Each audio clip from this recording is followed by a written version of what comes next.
잠언서 1장 27절 28절을 통해서 하나님께서 이렇게 말씀하십니다.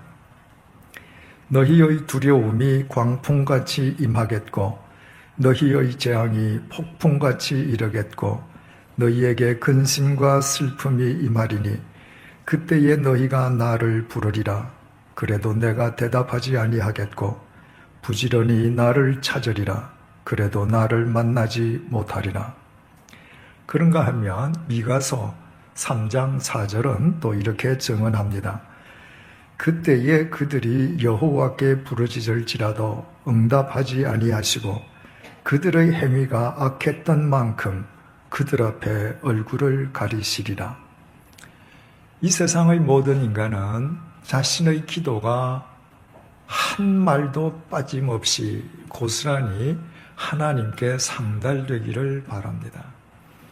그러나 실제로는 하나님께 상달되는 기도도 있고 하나님께 전혀 상달되지 못하고 오히려 하나님께서 얼굴을 돌리시고 외면해버리는 기도도 있음을 성경은 분명히 우리에게 일깨워주고 있습니다. 소리 높여 목이 터져라고 하나님 앞에서 울부짖었음에도 불구하고 그 기도가 하나님께 상달되지도 못하고 오히려 하나님께서 얼굴을 가리시고 그 기도를 외면해 버리신다면 하나님을 믿는 사람에게 그보다 더 비참한 일이 어디에 있겠습니까? 그렇다면 대체 어떤 기도가 하나님께 상달되겠습니까? 우리의 기도가 하나님께 상달되기 위해서는 우리가 어떻게 기도해야 하겠습니까? 이 질문에 대한 해답을 우리는 오늘의 본문 속에서 얻을 수 있습니다. 헤롯 대왕이 로마 제국의 황제를 위해서 건설한 가이사랴에 로마 백부장 고넬료가 살고 있었습니다. 그는 이방인이었지만 유대인들의 영향을 받아서 온 식구들과 더불어 여호와 하나님을 경외하고 백성을 많이 구제하고 항상 기도하는 경건한 신앙인이었습니다. 본문 3절을 보시겠습니다. 하루는 제9시쯤 되어 환상 중에 밝히 보매 하나님의 사자가 들어와 이르되 고넬료야 하니 어느 날 고넬료가 환상을 보았습니다. 더 정확하게 말씀드리면 환상 속에 나타난 천사를 통해서 고넬료가 하나님의 음성을 듣게 된 것입니다. 그때의 시간이 제9시, 요즘 시간으로 오후 3시였습니다. 그 시간의 의미에 대해서는 지난 시간에 상세하게 살펴보았습니다. 오늘 우리가 주목하고자 하는 것은 하나님께서 말씀하신 내용입니다. 본문 4절을 보시겠습니다. 고넬료가 주목하여 보고 두려워 이르되 주여 무슨 일이니이까? 천사가 이르되 내 기도와 구제가 하나님 앞에 상달되어 기억하신 바가 되었으니 하나님께서는 천사를 통해 고넬료에게 고넬료의 기도가 하나님 앞에 상달되어 기억하신 바가 되었다고 말씀하셨습니다. 우리말 기억하신 바로 번역된 헬라어 무네무시노는 본래 기념물, 기념비라는 의미입니다. 고넬료의 기도가 하나님 앞에 상달된 것은 말할 것도 없고 그의 기도가 하나님 앞에 기념비로 세워지게 되었다는 말씀입니다. 대체 고넬료의 기도가 어떠했기에 그의 기도가 하나님 앞에 기념비로 세워질 수 있었겠습니까? 본문 4절을 자세히 보면 천사를 통해 하나님께서 고넬료에게 고넬료의 기도가 하나님 앞에 상달되어 기억하신 바 되었다고만 말씀하신 것이 아니었습니다. 하나님께서는 고넬료에게 너의 기도와 구제가 하나님 앞에 상달되어 기억하신 바가 되었다고 말씀하셨습니다.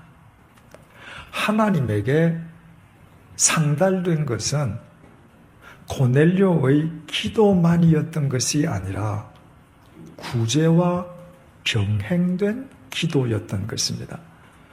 그러므로 만약에 고넬료의 삶 속에 기도에 상응하는 구제가 수반됨이 없이 그가 단지 입으로 기도만 하는 사람이었다면 그의 기도가 하나님께 상달되지 못했을 것이라는 사실을 알게 됩니다.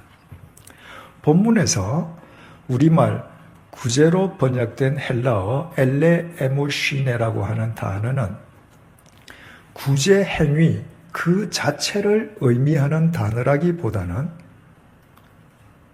사람을 구제하려는 자비로운 마음을 일컫는 단어입니다. 다시 말씀드리면 사람을 긍휼히 여길 줄 아는 마음을 일컫는 단어로서 그 특성은 단지 사람을 긍휼히 여기고자 하는 생각으로 그치는 것이 아니라 그 생각에 상응하는 긍휼의 행위를 반드시 수반하는 마음을 의미합니다. 이것은 우리로 하여금 대단히 중요한 사실을 깨닫게 해줍니다. 하나님께는 인간이 행하는 모든 구제의 행위가 다 중요한 것이 결코 아닙니다. 이 세상에는 인간에 대한 긍휼한 마음 없이 자기를 드러내기 위해 행하는 구제 행위도 얼마든지 있기 때문입니다. 어쩌면 이 땅 위에서 인간들이 행하는 구제 행위 거의 대부분이 자기를 과시하기 위한 행동인지도 모릅니다. 오죽하면 예수님께서 마태복음 6장을 통해서 이렇게 말씀하시겠습니까? 그러므로 구제할 때에 외식하는 자가 사람에게서 영광을 받으려고 회당과 거리에서 하는 것 같이 나팔을 불지 말라. 진실로 너희에게 이르노니 그들은 자기 상을 이미 받았느니라. 너는 구제할 때에 오른손이 하는 것을 왼손이 모르게 하여 내 구제함을 은밀하게 하라. 은밀한 중에 보시는 너희 아버지께서 갚으시리라. 오늘도 많은 사람들이 세상을 향해 나팔을 불면서 자신의 구제 행위를 과시하고 있습니다. 그것은 하나님과는 전혀 무관한 자기 과시, 자기 홍보일 뿐입니다. 그렇다면 여기에서 우리는 오늘 본문이 지니고 있는 보다 깊은 의미를 깨닫게 됩니다. 고넬료의 기도가 하나님께 상달되고 기념비가 될 수 있었던 것은 그가 기도했기 때문만이 아니었습니다. 그가 기도하되 사람을 긍휼히 여기는 마음으로 그 긍휼의 행위가 반드시 수반되는 마음으로 하나님께 기도했기 때문입니다.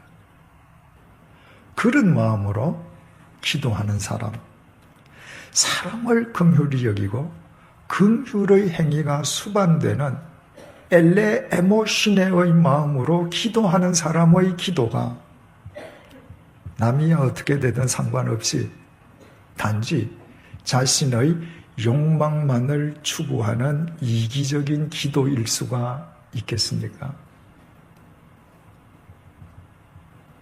그런 사람의 기도라면 자기 자신을 뛰어넘어 사랑해야 할 사람을 사랑하기 위한 이타적인 기도가 아니겠습니까?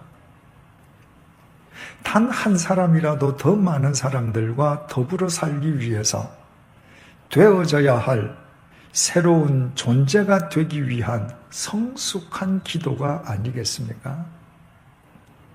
단지 입으로 공기만 진동시키다가 끝나버리는 기도가 아니라 반드시 기도에 상응하는 행동을 수반하는 실천적 기도가 아니겠습니까? 그런 마음으로 기도하는 사람이라면 그 기도에 상응하는 구제 행위를 한 뒤에 나팔을 불며 그 행위를 자기 과시와 자기 홍보의 수단으로 삼으려 하겠습니까? 사람을 긍휼히 여길 줄 아는 마음을 쏟아부어 주신 하나님의 영광과 자신이 긍휼히 여겨야 할 대상의 인격을 지켜주기 위해서 도리어 은밀하게 구제하며 자신의 행위를 사람 앞에서 감추면서 하나님만 드러나게 하려 하지 않겠습니까? 만약에 그렇지 않았던들 고넬료의 기도와 구제가 하나님께 상달되어 기념비로 세워졌을 리가 만무합니다. 그러므로 우리는 오늘의 본문을 통해서 중요한 두 가지의 교훈을 얻게 됩니다. 첫째 교훈은 기도보다 더 중요한 것은 기도의 결과로 드러나는 삶이라는 것입니다. 우리가 어떤 기도를 평소에 드리느냐 하는 것은 결국 우리의 삶으로 드러나게 되어 있습니다. 그리스도인들 가운데에는 절박한 사정이 있을 때에 하나님께 금식하며 기도하는 사람들이 있습니다. 자신의 기도가 하나님께 상달되어 하나님께서 응답해 주시기를 간구하는 절박한 심정이 금식 기도로 나타나는 것입니다. 이것은 그리스도인들이 금식 기도를 그만큼 중요하게 인식하고 있다는 반증입니다. 그러나 하나님께서는 그 금식 기도에 대하여 이사야서 58장을 통해 이렇게 말씀하고 계십니다. 보라, 너희가 금식하면서 논쟁하며 다투며 악한 주먹으로 치는도다. 너희가 오늘 금식하는 것은 너희의 목소리를 상달하게 하려는 것이 아니니라. 이것이 어찌 내가 기뻐하는 금식이 되겠으며 이것이 어찌 사람이 자기의 마음을 괴롭게 하는 날이 되겠느냐. 그의 머리를 갈대같이 숙이고 굵은 배와 재를 펴는 것을 어찌 금식이라 하겠으며 여호와께 연락될 날이라 하겠느냐. 내가 기뻐하는 금식은 흉악의 결박을 풀어주며 멍에의 줄을 끌어주며 압제당하는 자를 자유하게 하며 모든 멍에를 꺾는 것이 아니겠느냐. 또 줄인 자에게 네 양식을 나누어 주며 유리하는 빈민을 집에 들이며 헐벗은 자를 보면 입히며 또 네 골육을 피하여 스스로 숨지 아니하는 것이 아니겠느냐. 그리하면 내 빛이 새벽같이 비칠 것이며 내 치유가 급속할 것이며 내 공의가 내 앞에 행하고 여호와의 영광이 내 뒤에 호위하리니 내가 부를 때에는 나 여호와가 응답하겠고 내가 부르짖을 때에는 내가 여기 있다 하리라. 하나님께서는 인간과는 달리 인간이 그토록 중요시하는 금식 기도를 전혀 중요하게 간주하시지 않습니다. 인간이 아무리 여러 날 동안 금식한다 할지라도 그 금식 기도가 긍휼히 여겨야 할 사람을 긍휼히 여기는 삶으로 이어지지 않는다면 하나님 앞에서 그 금식 기도는 무의미한 공기의 진동으로 끝나버리고 맙니다. 그러나 설령 단 한 끼의 금식 기도도 하지 아니했다 할지라도 사랑해야 될 사람을 사랑하고 긍휼히 여겨야 될 자를 긍휼히 여기는 삶을 산다면 그 사람의 삶 자체는 금식 기도보다도 훨씬 더 귀한 기도입니다. 그 사람이 그런 삶을 산다는 것 자체가 그가 평소에 사람을 긍휼히 여기는 엘레 에모시네의 마음으로 기도한 사람임을 의미하기 때문에 당사자인 닉슨으로서는 결코 달가울 리 없는 일이었습니다. 박정희 대통령이 그토록 닉슨을 철저하게 외면하고 홀대했던 것은 닉슨은 이제는 쓸모 있는 사람이 아니라고 판단했기 때문이었습니다. 박정희 대통령에게 정치적으로 재기불능인 것처럼 보이는 닉슨은 안중에도 없었던 것입니다. 그런데 박 대통령에게 그토록 철저하게 외면당했던 닉슨이 1968년도에 미 대통령에 당선되어 세계 최고의 지도자로 화려하게 복귀했습니다. 닉슨은 대통령직에 취임하는 즉시 닉슨 독트린을 발표하고 주한 미군 철수를 공포했습니다. 가장 놀라고 당혹스러운 사람은 박정희 대통령이었습니다. 박 대통령은 공식 외교 채널을 통해서 닉슨 대통령에게 정상회담 요청을 했지만 닉슨은 묵살해버리고 맙니다. 박 대통령은 자신이 동원할 수 있는 모든 개인 채널을 동원해서 닉슨과의 회담을 요청했지만 닉슨에 의해서 계속 묵살당합니다. 그러나 박 대통령의 거듭되는 요청에 닉슨은 박 대통령에게 정 자신을 만나고 싶으면 워싱턴의 백악관이 아니라 캘리포니아 세크라멘토로 오라고 연락을 합니다. 업무 일정상 백악관에서는 만날 수 없으므로 자신의 휴가 기간 중 자기 별장이 있는 곳으로 오라는 의미였습니다. 자기 별장에서 박 대통령과 격이 없는 대화를 나누면서 개인적인 친분을 더 깊이 하기 위함이 아니었습니다. 자신이 박 대통령에게 당한 대로 되갚기 위함이었습니다.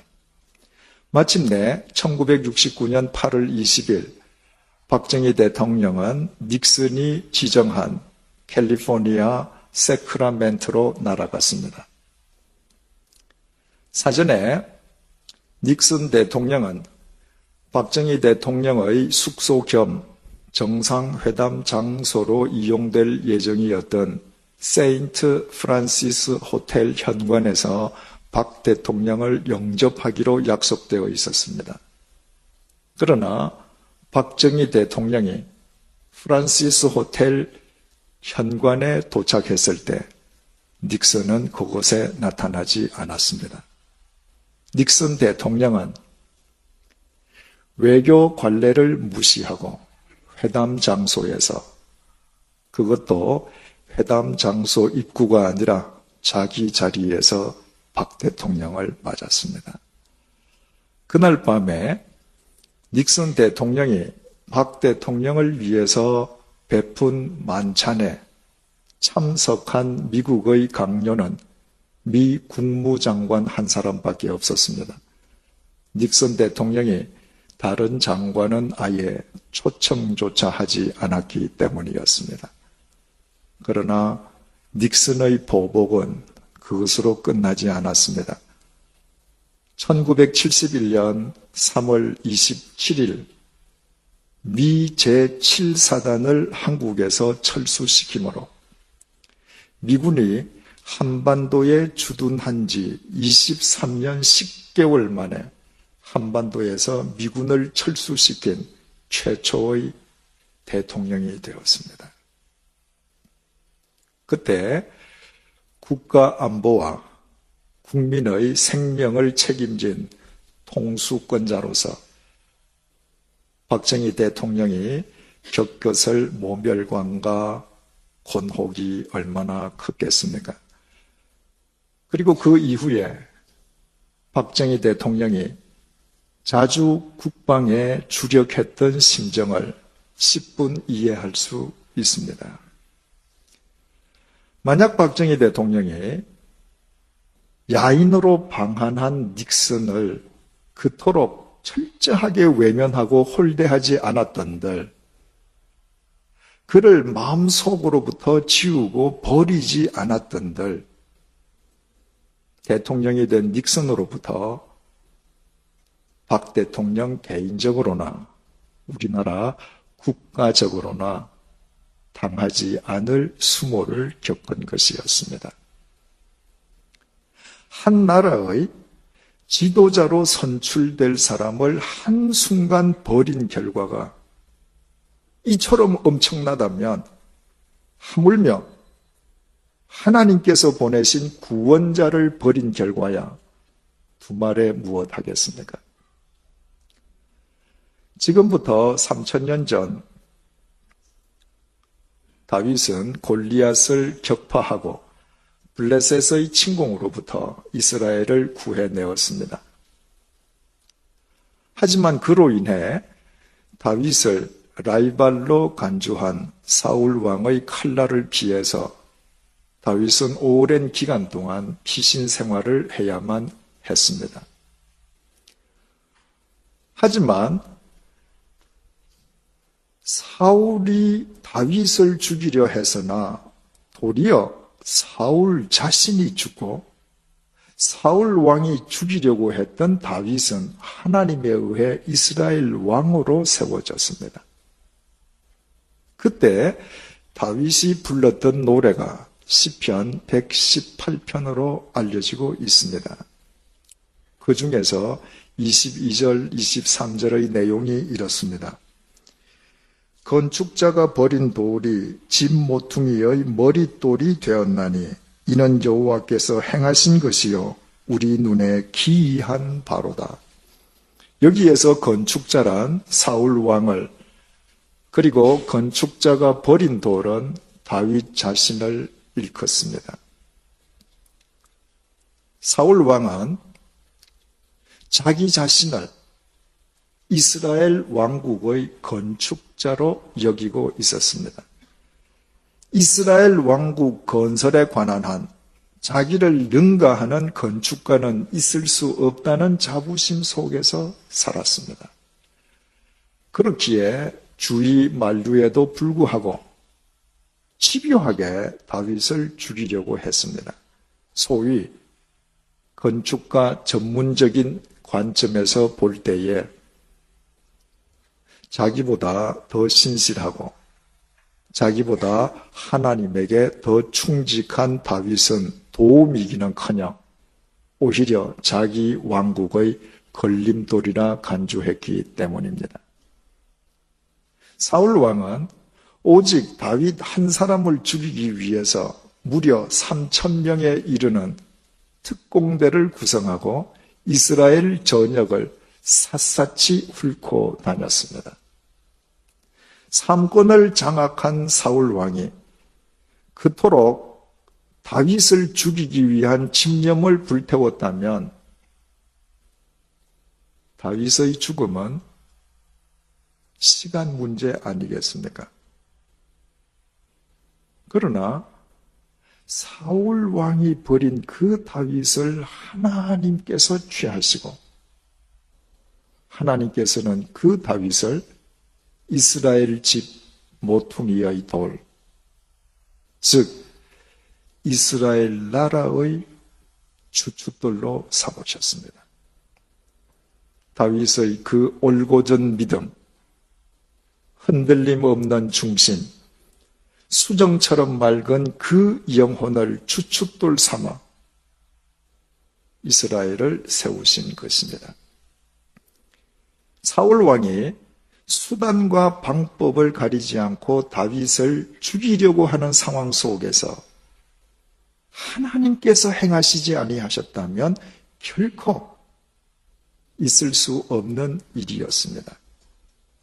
이 사실을 누구보다도 다윗 자신이 잘 알기에 다윗은 건축자의 버린 돌이 집 모퉁이의 돌이 되었나니 이는 여호와께서 행하신 것이라고 하나님을 찬양하지 않을 수 없었던 것입니다. 그리고 3000년이 지난 오늘날에도 이스라엘의 국기에는 다윗의 별이 그려져 있습니다. 다윗의 그 믿음을 주춧돌 삼아 이스라엘이 건국되었다는 고백에서입니다. 그 다윗 때로부터 1000년이 지나서 예수님께서 이 땅에 오셨습니다. 유대교 지도자들은 예수님을 배척하는 것으로 그치지 않고 아예 예수님을 죽이려고 했습니다. 이에 예수님께서는 마태복음 21장에서 악한 농부의 비유를 통해서 그들의 잘못을 지적하신 뒤에 마태복음 21장 42절을 통해 이렇게 말씀하십니다. 너희가 성경에 건축자들이 버린 돌이 모퉁이의 머릿돌이 되었나니 이것은 주로 말미암아 된 것이요 우리 눈에 기이하도다 함을 읽어본 일이 없느냐. 예수님께서는 구약 성경에 기록되어 있는 다윗의 식구를 그대로 반복하셨습니다. 여기에서 건축자는 유대교 지도자들을 건축자가 버린 돌은 예수 그리스도, 당신 자신을 뜻하고 있습니다. 유대교 지도자들은 하나님 나라에 관한 한 자신들이 최고의 건축자란 자부심 속에서 살았습니다. 소위 그 건축자의 입장에서 볼 때에 나사렛 빈민 출신이면서도 하나님의 독생자를 자칭하는 예수 그리스도는 하나님 나라의 회방꾼에 지나지 않았습니다. 그래서 그들은 가차없이 예수 그리스도를 제거해버렸던 것입니다. 하지만 그들이 버린 예수 그리스도로 하나님 아버지께서는 하나님 나라의 주춧돌로 삼으시고 그 주춧돌 위에 당신의 몸된 교회를 세우셨습니다. 그래서 예수님께서는 소위 너희들이 종교 지도자라고 하면서 건축자가 버린 돌이 집 모퉁이의 돌이 되었다는 이 하나님의 말씀도 읽어본 적도 없고 알지도 못하느냐고 그들을 질타했던 것입니다. 그리고 우리는 오늘 주님의 바로 이 말씀을 본문 속에서 다시 접하게 됩니다. 성전 미문 앞에서 구걸하던 선천성 안전뱅이가 일어나서 걷게 된 것과 관련해서 베드로와 요한이 솔로몬의 행각에서 설교하고 있을 때 느닷없이 유대교 지도자들이 나타나서 두 사도들을 구금해버린 이야기는 지난 시간에 우리가 살펴보았습니다. 이제 오늘 본문 5절에서 7절을 주목해 보시겠습니다. 이튿날 관리들과 장로들과 서기관들이 예루살렘에 모였는데 대제사장 안나스와 가야바와 요한과 알렉산더와 및 대제사장의 문중이 다 참여하여 사도들을 가운데 세우고 묻되 너희가 무슨 권세와 누구의 이름으로 이 일을 행하였느냐? 대제사장 안나스와 가야바를 비롯한 유대교 지도자들이 이튿날에 모두 한자리에 모였습니다. 대제사장 가문이 장악하고 있는 유대교 최고 의사 결정 기구인 산헤드린 의회가 열린 것입니다. 그들은 두 사도들을 한가운데에 세워놓고 도대체 누구의 이름으로 무슨 권세로 안전뱅이를 고쳐주고 예수 그리스도의 부활을 증언하는지 엄히 물었습니다. 이에 대한 베드로의 답변은 8절에서 10절에 기록되어 있습니다.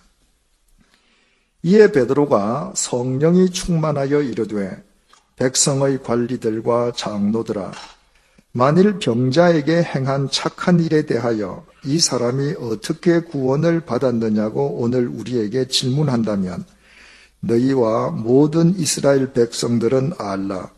너희가 십자가에 못 박고 하나님이 죽은 자 가운데서 살리신 나사렛 예수 그리스도의 이름으로 이 사람이 건강하게 되어 너희 앞에 선다니라. 웬만한 사람이라면 산헤드린 의회에 소환되는 것만으로 그 분위기와 권위에 압도되어 주눅이 든 채 할 말도 제대로 못할 것입니다. 그러나 베드로는 전혀 주저함이 없이 바로 너희들이 못 박아 죽인 예수 그리스도, 그러나 하나님께서 다시 살리신 예수 그리스도, 그 예수 그리스도의 이름으로, 그 예수 그리스도의 권세로 그 모든 일이 일어났음을 분명히 밝혔습니다. 그리고 베드로의 답변은 11절, 12절에서 이렇게 끝을 맺습니다. 이 예수는 너희 건축자들의 버린 돌로서 집 모퉁이의 머릿돌이 되었느니라. 다른 이로서는 구원을 받을 수 없나니 천하 사람 중에 구원을 받을 만한 다른 이름을 우리에게 주신 일이 없음이라 하였더라. 지금 베드로 앞에 앉아있는 유대교 지도자들은 하나님 나라의 건축가임을 자임하면서 예수 그리스도를 십자가에 못 박아 죽인 장본인들입니다. 그러나 하나님 나라와 하나님의 구원에 관한 한, 그들이 버린 예수 그리스도 이외에 하나님께서는 그 어떤 주춧돌도 이 땅에 허락하신 적이 없음을 베드로는 주님의 말씀을 인용하여 천명했던 것입니다. 예수 그리스도 이외에는 그 누구도 하나님 나라와 인간을 위한 참되고도 영원한 주춧돌이 될 수 없다는 의미였습니다. 1950년대에 미국의 부통령을 역임했다면 한국 대통령보다 훨씬 더 많은 세계적 정보를 갖고 있지 않겠습니까? 그런데도 왜 굳이 박정희 대통령이 방한한 닉슨을 외면했겠습니까? 적어도 한국 정치와 안보에 관한 한 자기만한 건축자는 있을 수 없다는 자신감 때문이었습니다. 아무리 미국 부통령을 역임했다 할지라도 닉슨의 좋은 정도는 필요 없다는 의미였습니다. 왜 사울 왕이 골리앗의 침공으로부터 이스라엘을 구해내었을 뿐만 아니라 자신의 사위인 동시에 충신인 다윗을 그토록 집요하게 죽이려고 했겠습니까? 바로 자기 자신만이 이스라엘의 주춧돌이라 확신했기 때문입니다. 왜 유대교 지도자들이 이 땅에 오신 예수 그리스도를 버리고 십자가에 못 박아 죽였겠습니까? 하나님 나라에 관한 한 자신들 이외의 주춧돌은 있을 수 없다는 자기 확신 때문이었습니다. 우리는 여기에서 대단히 중요한 공통점을 하나 발견하게 됩니다. 인간은 스스로 자신이 똑똑하다고 여길수록 자기가 가진 것이 많다는 자만에 빠져 있을수록 자기보다 더 높은 자가 없다는 교만에 처해 있을수록 자기 스스로 자기 인생의 주춧돌이 되려 한다는 것입니다. 그러나 과연 인간의 주춧돌이 될 수 있는 것입니까? 닉슨을 철저하게 외면했던 박정희 대통령은 대통령이 된 닉슨에 의해서 철저하게 보복당했습니다. 뿐만 아니라 그분은 자신의 충복이었던 중앙정보부장의 총에 피살되고 말았습니다. 사울 왕은 자신이 그토록 믿었던 그리고 자신이 그토록 자랑하던 자신의 전 군대와 사랑하는 자기 세 아들들이 한 날, 한 시에, 한 장소에서 전멸당하는 것을 자기 눈으로 목격했을 뿐만 아니라 끝내 그 자신도 자살로 생을 마감했습니다. 유대교 지도자들은 자신들에게 임하신 메시아를 십자가에 못 박은 가장 어리석고 사악한 집단으로 전락하고 말았습니다.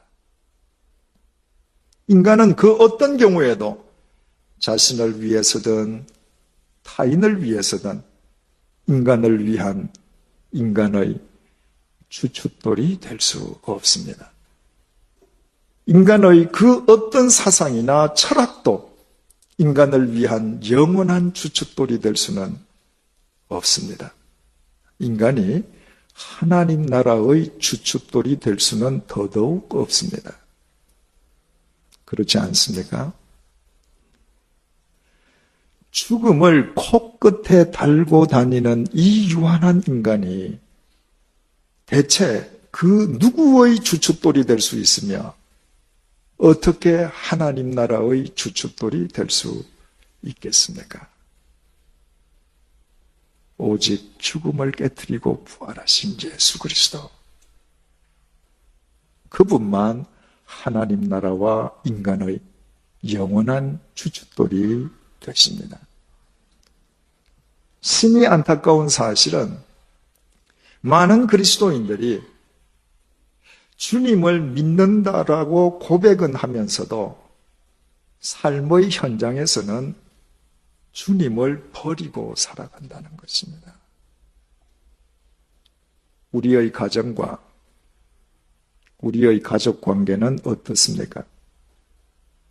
예수 그리스도를 주춧돌 삼고 예수 그리스도 안에서 서로 사랑하며 각자 자신의 의무와 책임과 헌신과 봉사를 가정 안에서 다하고 있습니까? 만약 아니라면 우리는 예수 그리스도를 이 교회의 주춧돌로만 인식하고 있을 뿐 우리 가정에서는 예수님을 버리고 사는 자들에 지나지 않습니다. 우리 일터의 주춧돌은 또 무엇입니까? 만약 예수 그리스도가 아니시라면 우리는 일터에서도 예수 그리스도를 버리고 사는 자들입니다. 예수 그리스도를 버리고 살기에 내가 욕망하는 바를 더 빨리, 더 크게, 더 많이 성취할 수는 있습니다. 그러나 영원하신 예수 그리스도를 주춧돌 삼지 않고 성취한 모든 것은 어느 날 불현듯 성수대교처럼 무너지고 맙니다. 자기 스스로 자기 인생의 주춧돌로 삼았던 그 유명한 기업들이, 그 유명한 집단들이, 그 유명한 개개인들이 하루아침에 성수대교처럼 무너져 내리는 것을 우리는 매일 언론을 통해서 확인하고 있지 않습니까? 오직 예수 그리스도만이 우리의 영원한 주춧돌 될 수 있음을 인간의 역사와 교회의 역사는 동시에 우리에게 증명해주고 있습니다. 혹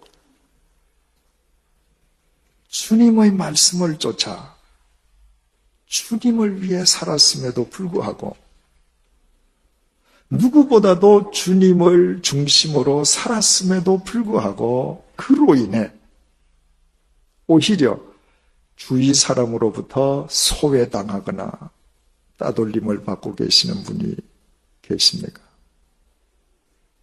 그렇다면 우리 오늘 본문 속의 베드로를 다시 들여다보십시다. 베드로는 구절의 자기 고백처럼 예수 그리스도를 위해 착한 일, 선한 일을 하다가 유대교 지도자들로부터 집단적으로 따돌림을 당하고 있습니다. 그러나 베드로는 결코 낙담하거나 절망하지 않습니다. 오히려 베드로는 베드로전서 2장 19절에서 20절을 통해서 이렇게 증거하고 있습니다. 부당하게 고난을 받아도 하나님을 생각함으로 슬픔을 참으면 이는 아름다우나 죄가 있어 매를 맞고 참으면 무슨 칭찬이 있으리요.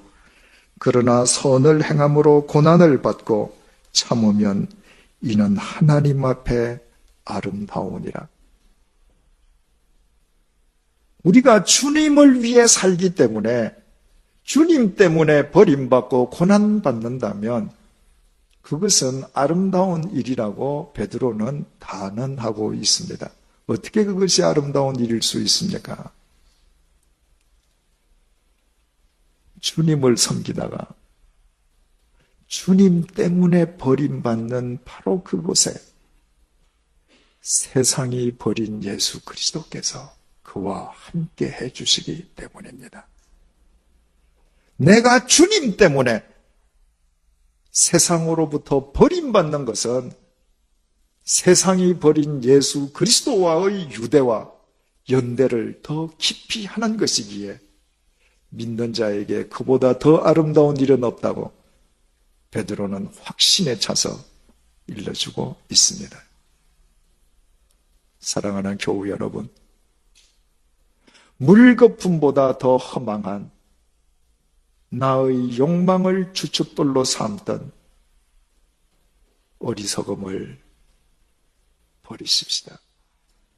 그 욕망을 위해 예수 그리스도를 버리던 우리의 우둔함을 버리십시다. 그 대신 우리의 이 두 손으로 예수 그리스도를 우리 인생의 주춧돌로 삼기 위해 우리 자신을 버리십시다.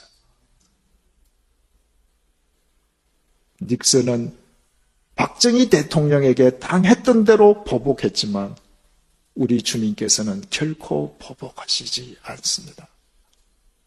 오히려 우리가 그분을 버렸음에도 불구하고 그분은 이 시간도 우리 인생의 주춧돌이 되어주시기 위해 말씀으로 우리를 찾아와 주셨습니다.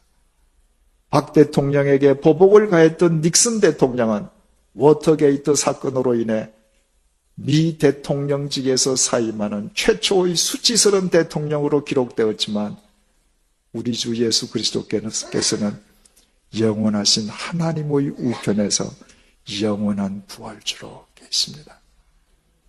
우리가 그분을 우리 인생의 주춧돌로 바울의 설명을 듣던 베스도 총독이 바울아, 너 미쳤구나. 네 많은 학문이 너를 미치게 하는구나. 베스도 총독이 들어도 이건 미친 소리거든요. 예수가 죽었다가 살아났다느니 그 산 사람이 그리스도 메시아라느니 죽었다가 살아난 사람이 바울 자기를 구원하고 미션을 줬다느니 베스도 총독이 보기에 이건 미친 사람이에요.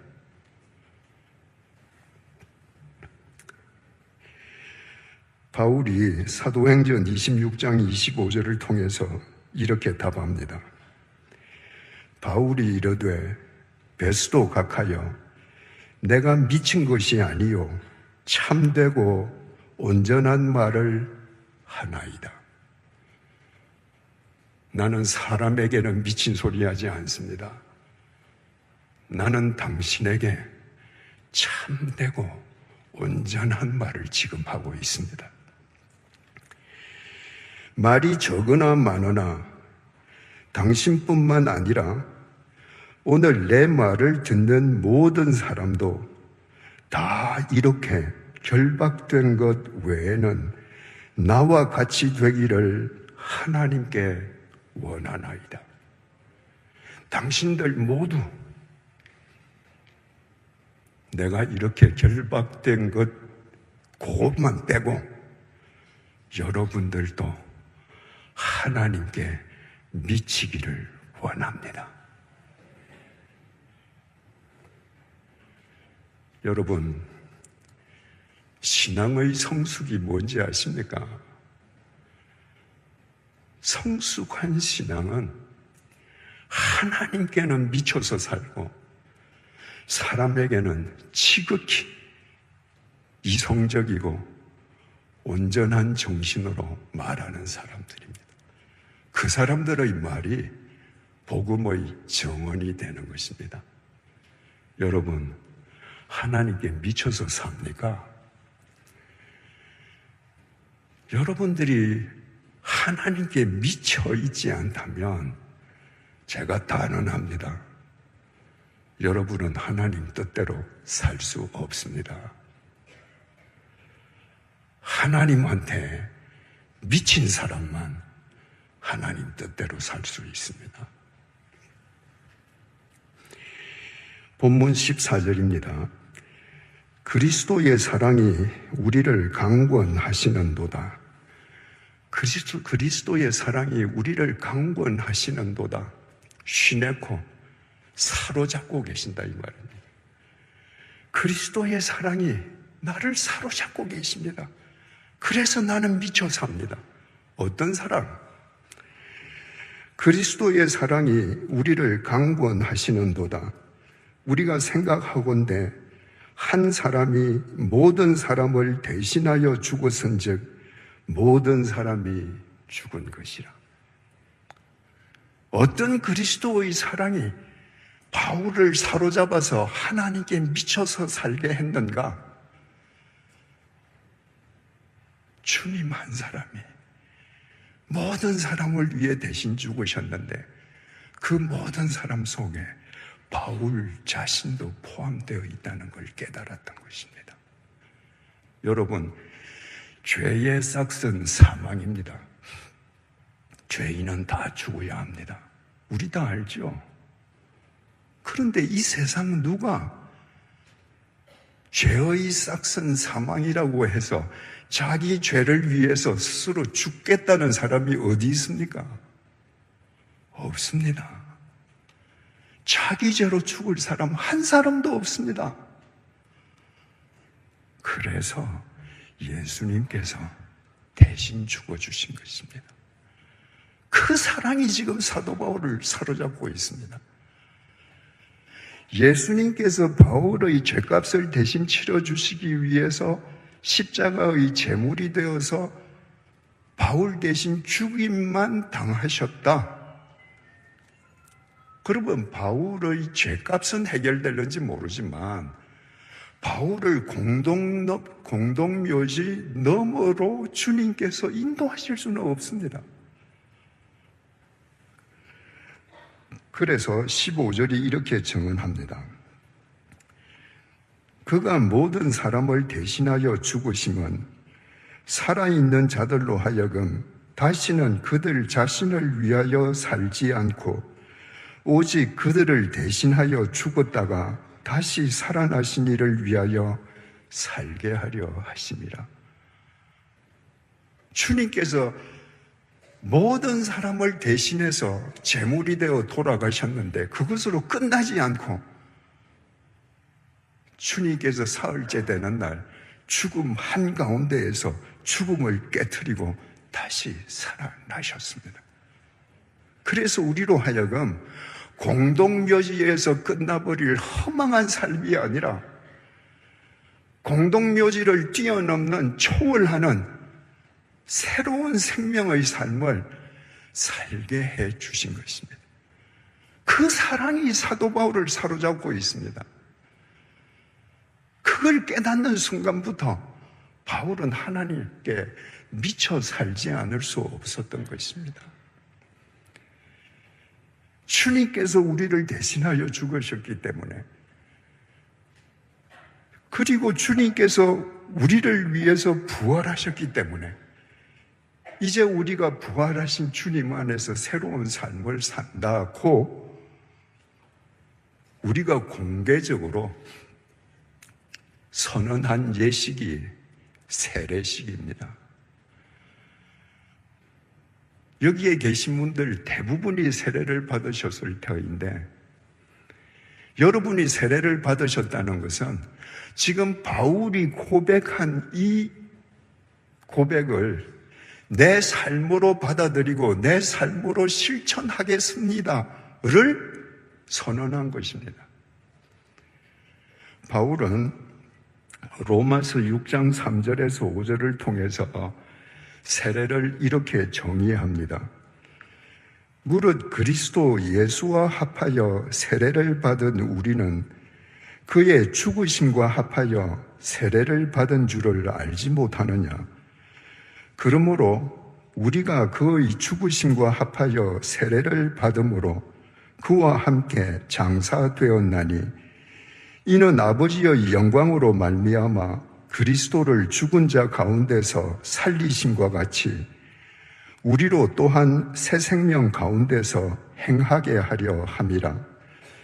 만일 우리가 그의 죽으심과 같은 모양으로 연합한 자가 되었으면 또한 그의 부활과 같은 모양으로 연합한 자도 되리라. 바울은 세례의 뜻을 그리스도와의 연합으로 정의했습니다. 세례를 받는다는 것은 나를 위해서 돌아가신 주님의 죽음과 연합해서 나의 옛사람이 죽는 것입니다. 그리고 다시 죽음을 깨트리고 부활하신 주님의 부활과 연합해서 내가 새 사람으로 다시 일어나는 것입니다. 장로교에서는 세례식을 할 때 상징적으로 수세자의 머리에 물방울을 떨어뜨리지 않습니까? 근데 지금도 침례교는 강단 뒤에 있는 목욕탕에서 물에 잠기죠. 헬라말로 세례를 베푼다는 밥티조라는 말은 본래 물에 잠근다는 말입니다. 생각해 보셔요. 요단강에서 세례 요한이 세례를 베풀 때 사람들이 세례를 받습니다. 세례 요한이 그 사람을 잡고 물에 푹 담궈요. 어떻게 하죠? 숨을 끊어야 됩니다. 숨을 멈추고 물에 잠기는 순간에 그리스도의 죽음과 연합해서 옛사람은 죽었습니다. 다시 물에서 끌어올리죠. 새 숨을 쉽니다. 부활하신 예수와 연합해서 새로운 삶을 시작하는 것입니다. 이것이 세례의 의미예요. 어떻게 그것이 가능한가? 주께서 우리를 위해서 죽어주시고 다시 부활해 주셨기 때문에 가능한 겁니다. 그러므로 여러분들께서 세례의 의미만 바르게 아셔도 세례교인들은 하나님께 미쳐 살지 않을 수 없는 겁니다. 16절입니다. 그러므로 우리가 이제부터는 어떤 사람도 육신을 따라 알지 아니하노라. 비록 우리가 그리스도도 육신을 따라 알았으나 이제부터는 그같이 알지 아니하노라. 육신을 따라 알지 않는다. 이게 도대체 무슨 말인가? 공동 번역이 아주 쉽게 번역했습니다. 그러므로 우리는 이제부터 아무도 세속적인 표준으로 판단하지 않을 것입니다. 전에는 우리가 세속적인 표준으로 그리스도를 이해하였지만 이제는 그렇게 하지 않습니다. 육체를 따라 판단한다는 것은 세속적인 기준, 다시 말하면 인간적인 잣대. 바울이 옛날에는 예수를 인간적인 잣대로 판단했다는 거예요. 근데 이제는 그렇게 안 한다는 겁니다. 바울도 다른 유대인들과 똑같은 메시아관을 갖고 있었습니다. 백성들을 구원하시기 위해 오실 메시아는 정치적인 메시아야. 로마 제국을 몰아내고 정치적인 해방을 가져다 주고 경제적인 번영을 가져다 줄 정치적인 메시아였습니다. 그런데 저 갈릴리 빈민촌 출신 예수, 무기력하게 국사범으로 십자가에 못 박혀 죽은 예수, 그 예수가 메시아라고 제자들이 부활했다고 정언하고 다니는 겁니다. 바울로서는 세속적인 기준으로 볼 때 용납할 수 없는 일이었습니다. 그래서 바울이 예수 믿는 사람들을 핍박했던 것입니다. 메시아가 아닌 사람을 메시아라고 정언하고 다녔기 때문에. 그런데 알고 보니 예수께서 그렇게 무기력하게 십자가에 못 박혀 돌아가셨던 것이 바울 자기 자신을 살려주시기 위함이었던 것입니다. 세속적인 기준으로 보면 정치적인 메시아도 아니요 죽어 마땅한 사람인데 세속적인 기준을 뛰어넘어 하나님의 기준으로 보니 나를 살리신 메시아이신 거예요. 그래서 앞으로 나는 절대로 인간적인 잣대로 그리스도를 더 이상 판단하지 않는다. 다른 사람도 그렇게 판단하지 않는다. 아무리 보잘것없는 사람이라 할지라도 예수 그리스도의 제사로 살아간다면 그 사람은 하나님의 사람이 분명할 것이므로 나는 더 이상 인간적인 잣대로 그 사람을 왈가왈부하지 않을 것이다. 17절입니다. 우리가 잘 아는 구절입니다. 이렇게 하나님께 미쳐서 살고 왜 미쳐서 사는지를 이야기하고 나서 바울이 고백합니다. 그런즉 누구든지 그리스도 안에 있으면 새로운 피조물이라 이전 것은 지나갔으니 보라 새 것이 되었도다. 예수께서 우리 죄값을 치르시고 돌아가셨습니다. 그리고 죽음을 깨뜨리고 부활하셨습니다. 부활하신 주님 안에 누구든지 그 주님 안에 있으면 그 주님의 능력으로 새로운 피조물, 새로운 존재로 살아갈 수 있다. 완벽한 논리입니다. 그런데 여기에 근본적인 질문이 제기됩니다. 새로운 피조물이 되는 조건이 있습니다. 누구든지 그리스도 안에 있어야 된다는 거예요. 그렇다면 우리가 그 안에 있어야 할 그리스도는 대체 어디에 계시는 겁니까? 우리 다 그리스도 안에서 새로운 사람이 되기를 원해요. 우리가 새로운 사람이 되기를 얼마나 소망합니까? 아침에 결심했는데 점심 때면 안 되지 않습니까? 그래서 우리는 그리스도 안에서 좀 새로운 존재가 되면 좋겠습니다. 근데 그 그리스도가 어디에 계시냐 말이에요. 어떻게 그 그리스도 안에 거할 수가 있느냐는 겁니다. 우리의 모든 신앙을 압축한 사도신경 내용입니다. 본디오 빌라도에게 고난을 받으사 십자가에 못 박혀 죽으시고 장사한 지 사흘 만에 죽은 자 가운데서 다시 살아나시며 하늘에 오르사 하나님 우편에 앉아 계시다가 부활 승천하신 주님은 지금 하늘에 계십니다. 우리가 새로운 존재가 되려면 그분 안에 있어야 되는데 어떻게 하나님 우편에 앉아 계신 그분을 찾아서 하늘로 올라갈 수 있습니까?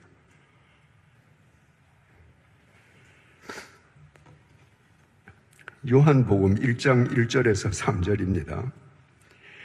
태초에 말씀이 계시니라.